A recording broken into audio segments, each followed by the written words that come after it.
A continuación, Al Pan Pan, las cosas como son.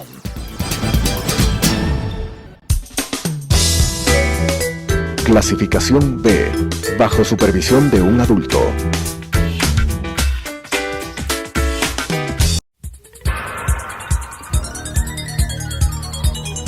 Las opiniones vertidas en este espacio por la producción y dirección del programa son de exclusiva responsabilidad de sus autores y de quienes intervienen en ellos.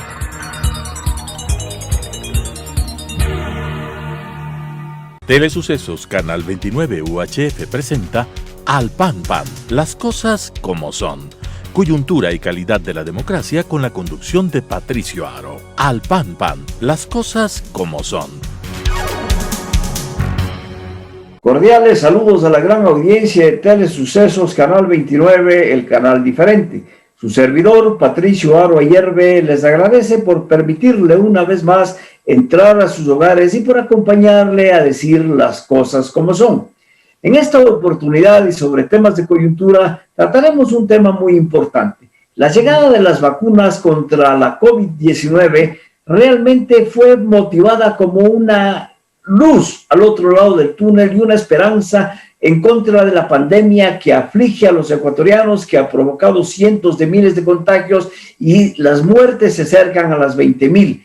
Entonces, esto simplemente ha habido un manejo que no ha sido el adecuado, partiendo de que se iban a adquirir millones de dosis de las vacunas de Pfizer, llegaron 8,000 a la final. Y también hablaremos sobre esta relación con el proceso electoral que está en ciernes y que los ecuatorianos tendremos que acudir potencialmente a un foco de contagio para participar en el proceso electoral. Para tratar este tema, nosotros hemos invitado a un especialista en los dos temas, es decir, a un médico que maneja perfectamente bien el tema de la pandemia COVID-19 y también a un político que está como candidato a asambleísta nacional por la lista 1751. Él es el doctor Carlos Figueroa. Carlos Figueroa es un médico que fue secretario de la Federación Médica del Ecuador y es un político, pues está participando activamente en la Alianza de la Honestidad, lista 1751, encabezada por el activista político y social Fernando Villavicencio. Carlos, bienvenido, gracias por acompañarnos a decir las cosas como son. Las vacunas dan una esperanza a la humanidad. Varios laboratorios en el mundo están o ya han fabricado y se está inoculando a los ciudadanos para tratar de detener a esta enfermedad que ha provocado una enorme pandemia en el mundo. Bienvenido, gracias por acompañarnos a decir las cosas como son. Muchas gracias, muy buenos días. Dispuesto para las preguntas, para las inquietudes. Les agradezco por la invitación. En efecto, Carlos, el gobierno nacional el 21 de octubre anunció la compra de 18 millones de vacunas que eran necesarias para inocular a los potencial 9 millones de ecuatorianos que necesitábamos de esa vacuna. Sin embargo, después se anunció un pago anticipado de 4 millones de vacunas y se anunció también en el mes de diciembre oficialmente, ¿no? La voz del primer mandatario fue el que anunció que llegarían 50,000 vacunas en enero. A los pocos días se rectificó ese dato y se dijo que llegarían 86,000 vacunas, pero a la final llegaron 8,000, que no cubre ni el 7% siquiera de los médicos que están enfrentando a la pandemia en los centros de salud. Sí, es realmente, miren, no sé si alguna gente le pudo haber molestado el que yo desde el inicio haya, a través de las redes sociales, haya pedido que el Ministerio de Salud esté dirigido por alguien capacitado, y ustedes vieron que la ministra tuvo que salir. Posteriormente, el COE Nacional, imagínense, para finales de abril recién incorporaron una persona especialista en epidemiología. O sea, es algo terrorífico, un COE nacional sin especialistas, sin gente que maneje la pandemia.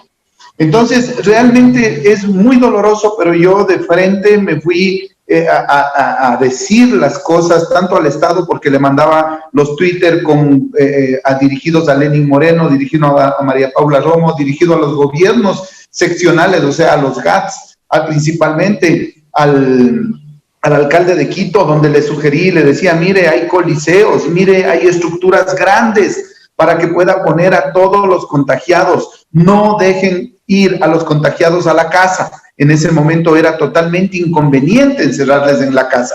Era muy conveniente tenerles en un sitio aislados para que no sigan contaminando a la gente. También me fui en contra de algunas cosas que dijo la OMS. Imagínense que en un momento determinado la OMS dijo que no era esencial el uso de la mascarilla. Yo dije, qué tamaña estupidez, por Dios. Hasta una persona que no sea doctor, que no sea médico, va a decir, pero si el que contagia o el que tiene el virus no lo sabe, y tampoco el que recibe el virus no lo sabe, entonces, ¿cómo es eso de que solo el que tiene el virus tiene que ponerse la mascarilla? O sea, era una torpeza realmente. Y bueno, se logró que se pongan algunas medidas que hasta el día de hoy son fundamentales, que se oiga bien, son fundamentales. El uso de la mascarilla, el lavado de manos, el uso de un protector facial, si es gente que convive con muchas personas o que atiende al público, debería usar el protector facial. Y el otro fundamental es la corriente de aire, el que circule el aire y que haya una puerta, una ventana que haga que pase el aire y que circule, ya que este produce un efecto, por así decirlo, de lavado, ¿sí?, de la habitación donde se encuentra la persona contaminada. Yo particularmente, en el Club de Leones, donde mis médicos no han dejado nunca de trabajar, todos los días han trabajado y tienen todos los días gente contagiada con COVID. Mis médicos, afortunadamente, ninguno se ha contagiado porque ha guardado las debidas medidas. Hoy la Organización Mundial de la Salud recomienda 3 pasos fundamentales y todo el mundo, los 3 pasos de la vida, lo llaman el uso de la mascarilla, el distanciamiento social y el lavado de manos. Sí, en efecto, eso la gente, no sé si observa en su mayoría, pero están atendiendo. Sin embargo, este sistema de ventilación también es muy importante y eso no se está promocionando. Es decir, la gente se reúne potencialmente con la mascarilla y manteniendo la distancia, pero en un local cerrado, y el contagio también está presente en esa misma situación. Sí, lastimosamente una de las medidas que son 2 cosas fundamentales que le he rogado al municipio, al gobierno que haga. Uno, difundir esto que acabo de decir, el de la circulación de aire, ya que es como echar con una manguera, con un balde grande de agua y se barre, se diluye la cantidad de virus. Entonces, es extremadamente importante. El distanciamiento social, ese distanciamiento que la gente desafortunadamente no lo toma en cuenta y que irresponsablemente todos los días se van en contra de este pedido, realmente es desastroso. El nivel cultural, el nivel de responsabilidad de nuestro pueblo es realmente bajo y no ha permitido, con esa irresponsabilidad, que nosotros contemos con esta cuestión del distanciamiento social, que tú has visto que cotidianamente la gente, como vulgarmente decimos, le vale, no toma en cuenta. Ahí siguen existiendo los partidos de vóley acá en los barrios populares, en la Colmena, en la Libertad, en la Comuna, en todo lado juegan el vóley y no les importa. Entonces, esa manera tan displicente de tratar a este problema tan grave ha hecho que el número de contagiados, miren, sea enormemente grande y sobre todo en Quito.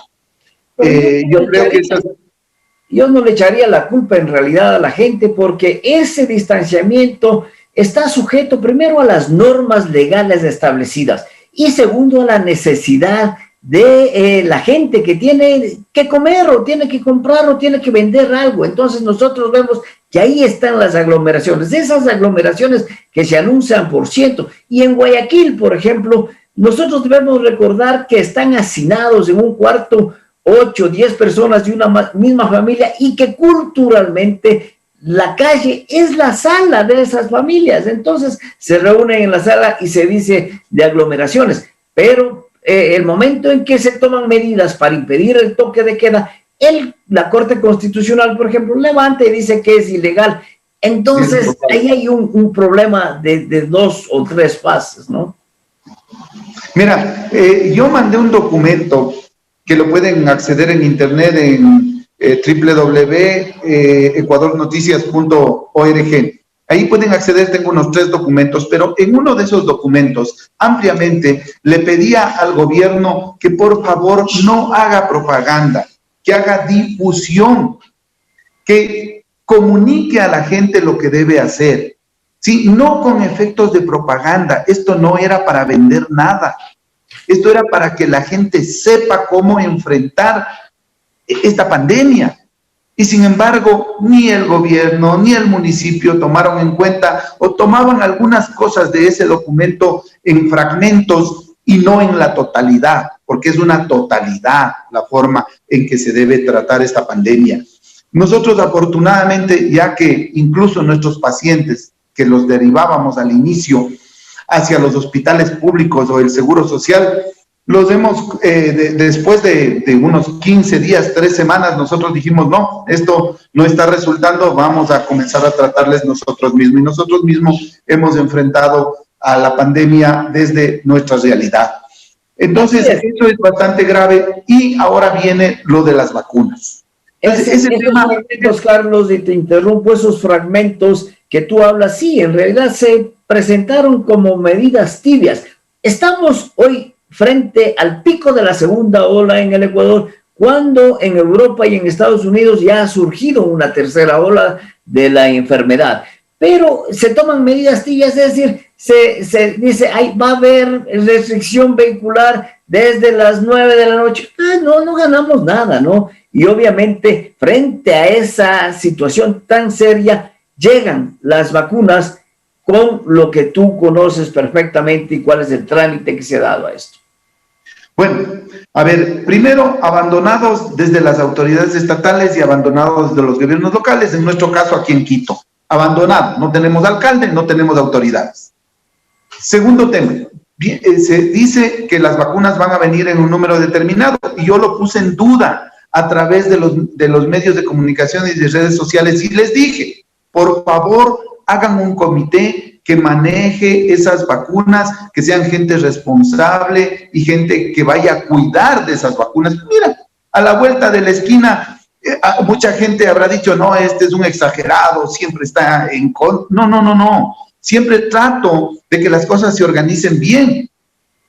Y con el antecedente de las pruebas y las fundas para los muertos y todo eso, o sea... Hay un antecedente de saqueo, de robo, de mal manejo de la salud. Entonces, ¿yo qué esperanzas puedo tener? Sino advertir y decir, miren, por favor, no harán esto. Sí, organicen bien, para que incluso la vacuna no se caduque y no se dañe, porque no van a tener, incluso yo ponía en duda de que vayan a tener el mecanismo para poder tener las vacunas a buen recaudo y que no se vayan a dañar. A ver, y les dije, miren, y deben saber la gente esta cosa. A ver, el número de vacunas es totalmente insuficiente, es nada. Ahora les voy a decir que es grave de que vengan pocas vacunas y que no se vacune masivamente. ¿Por qué? Porque lastimosamente el virus va a mutar y en muchas poblaciones va a crearse un virus que puede ser incluso mucho más lesivo, mucho más letal, mucho más contagioso. Entonces, si no se vacuna rápido y en masa, como lo han hecho países como Estados Unidos, y todos los europeos, porque saben, sus epidemiólogos, sus científicos les dicen, miren, Si ustedes no vacunan rápidamente, resulta ser que va a haber cepas mucho más fuertes que se van a reproducir en los sitios donde y en comunidades donde no ha accedido, esas personas no han accedido a las vacunas. Eso es lo que va a suceder y por eso es tan necesario que se vacune rápidamente, de una, como nosotros decimos popularmente, a toda la comunidad que vayamos a vacunar. Entonces, si son 2 millones, traigan los 4 millones de dosis lo más pronto posible, porque si no, es inútil, totalmente inútil. Con esa cantidad, con 80,000, si es que son 80,000, de milagros llegarán las 80,000, si es que son, y no servirá de nada. Entonces, es realmente una forma irresponsable de manejar la crisis, la pandemia, por parte de las autoridades y por parte de un gobierno que no tiene pues ni siquiera el respaldo de la población, ¿no es cierto? Ustedes saben perfectamente, no llega creo que al 6% de respaldo a este pobre y triste gobierno que estuvo a punto de caerse en octubre y que afortunadamente alguien no sopló porque si no se hubiese caído y realmente me da mucha tristeza de que no haya quien asuma esto. El gobierno que venga tiene que asumir desde el primer día y por si acaso, en este momento lo digo, antes de que haya la persona que gane, antes, le estoy diciendo, tiene que vacunar masivamente, si no es un gasto irresponsable, un gasto que no tiene, que realmente no ha sido útil, porque vacunar a 2,000, 3,000, 5,000, 10,000, 20,000 personas no es nada con respecto al universo del cual tenemos nosotros que vacunar. Entonces, si hay una proporción buena de siquiera un 30%, digamos así, pero hay que vacunar masivamente. Si no, va a suceder, para que me entiendan, lo mismo que con la vacuna de la influenza, que cada año tienen que hacer una nueva, porque resulta ser que el virus de la influenza ya ha mutado. En efecto, es así, y la Organización Mundial de la Salud recomienda precisamente eso, la vacunación masiva, es decir, es un principio científico de aplicación y de inoculación de la vacuna contra la COVID-19 que sea en forma masiva, pero 8,000 dosis quiere decir que van a inyectar a 4,000 personas, y de esas 4,000 personas que deberían, digo ya, porque hay una denuncia, ser inyectadas a las primeras, a las personas que se encuentran en primera fila, es decir, a los médicos y al personal de salud, pero ya se están desviando hacia organizaciones y centros geriátricos privados, ¿no? Entonces, empieza ya a darse este sistema de corrupción también dentro también, o sea, persiste la corrupción. Mira, mis colegas siempre me llaman a comunicarme las cosas desesperados. Me decían el otro día, por ejemplo, que los puestos que les dieron a los supuestos médicos que estaban en primera línea combatiendo la pandemia, les dieron a los administrativos los puestos, les dieron a la gente que estaba teniendo teletrabajo. ¿No les parece injusto burlarse así de la gente, de la que se sacrifica, de la gente que va y enfrenta y que tiene la valentía de enfrentar la pandemia? Lo mismo en el caso de las vacunas. Me llama un compañero amigo mío de Solca y me dice, ve Carlos, dice, verás, yo no me iba a poner la vacuna, pero me parece totalmente injusto que quienes reciban la vacuna en Solca, que apenas les dieron 40 dosis, ¿sí? Apenas dieron, me parece totalmente injusto que quienes reciban la vacuna es el personal administrativo y la junta directiva. Y apenas solo recibió el director médico que seguramente no está enfrentando a pacientes con COVID. Eso, ven, no sé cómo describirlo, Y esa lucha contra la corrupción es necesaria, y quien, como lema de campaña y abanderándose de esta lucha contra la corrupción, es precisamente el candidato presidencial César Montúfar y los candidatos por la lista por la alianza 1751 de la que tú formas parte. Es decir, tú eres candidato a la asambleísta nacional por esa lista y obviamente las propuestas son precisamente la fundamental, la lucha contra la corrupción. Sí, mira, para que la gente más o menos, aunque no es el tema en este momento central, sino a mí me parece el tema de la salud lo central. Sin embargo, yo les diría, vean, a los conciudadanos, un 30% de todo lo que nosotros gastamos, de lo que gasta el Estado, se va en corrupción. Se dan cuenta que si tenemos un presupuesto nacional de 30.000 millones de dólares, 10.000 millones se va en corrupción. Hay que combatir la corrupción. Tiene que ser un tema fundamental. Si me permites, yo quería también topar este tema de lo que acabas de decir sobre el uso de las vacunas. Imagínense qué manera más irresponsable, más burda de coger y llevar a un sitio privado. Y aunque sean ancianos, ellos no son los de primera línea, por favor, porque ellos están guardaditos y podían estar tranquilamente protegidos. A quienes son de primera línea son los médicos, enfermeras, trabajadores de la salud que están en los hospitales y que reciben COVID. No es para ellos la primera línea y no era tampoco para los 20 o ni sé cuántos médicos del hospital de Los Valles. No sean irresponsables, indolentes, no sean atrevidos utilizando los recursos del Estado, aunque valiera $1 la vacuna o valga $80. Usted, esa gente, ¿qué está haciendo? Está haciendo mal uso de los recursos públicos y además que están haciendo mal uso de la vacuna en general, pues. Entonces, este ministro, yo desde el inicio les dije, vean, cuando me preguntaron, usted debe estar contento porque es un académico, le dije, verá, el que haya pasado y hecho un curso en el CDC de Atlanta no le garantiza que sea una persona preparada para eso. Además que no hizo en epidemiología y control de enfermedades, hizo en otra cosa.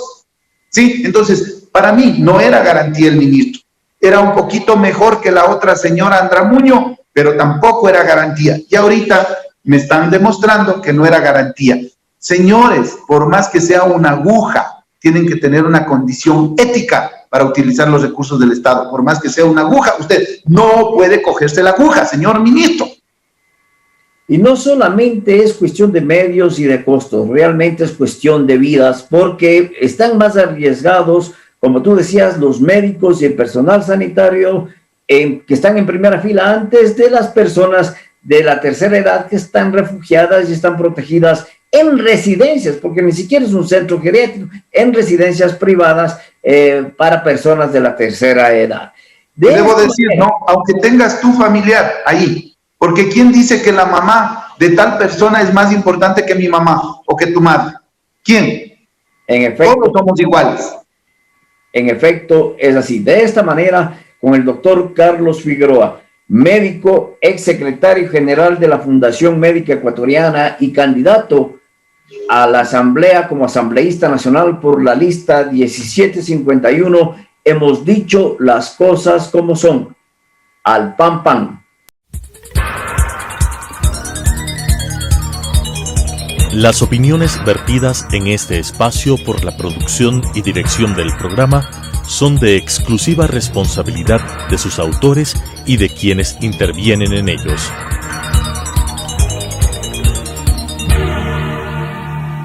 Telesucesos Canal 29 UHF presentó Al Pan Pan, las cosas como son. Coyuntura y calidad de la democracia con la conducción de Patricio Aro. Al Pan Pan, las cosas como son.